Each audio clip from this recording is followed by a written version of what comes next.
সবাই চুপ করো। দাদি, এবার ছুটিতে আমি বাসায় যাচ্ছি না। অনেকদিন হচ্ছে তুমি বাসায় আসছো না। তুমি বাসায় আসছো না, তাহলে কোথায় যাচ্ছ? দাদি, কথা শোনা যাচ্ছে না, আমি ফোন রাখছি।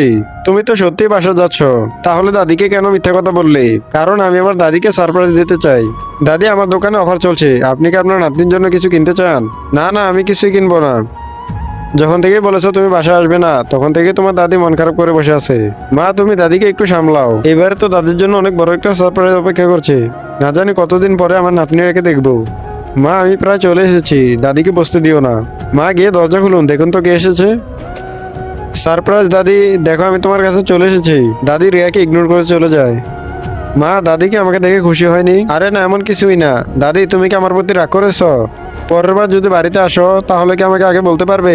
তুমি কি জানো আমি তোমার জন্য কতটা আগ্রহ হয়ে বসে থাকি? তুমি যদি 15-20 দিন আগে বলো, তাহলে আমি 15-20 দিন আগে থেকে আনন্দ হয়ে থাকবো। আমি যখন থেকে শুনি তুমি বাসায় আসছো, তখন থেকে তো আমি খুশিতে থাকি। এখন তুমি যতদিন বাসায় থাকবে, ততদিন আমি হাসি খুশি থাকবো। সরি দাদি, এমনটা আর কখনো হবে না। আমাকে মাফ করে দাও। আপনার দাদি বেঁচে থাকলে এই কমেন্টে লিখুন। তার আগে তুমি মহান আল্লাহকে ভালোবাসলে লাইক এবং সাবস্ক্রাইব করে দাও। আর পার্ট 2 দেখতে হলে অবশ্যই কমেন্টে পার্ট 2 লিখো।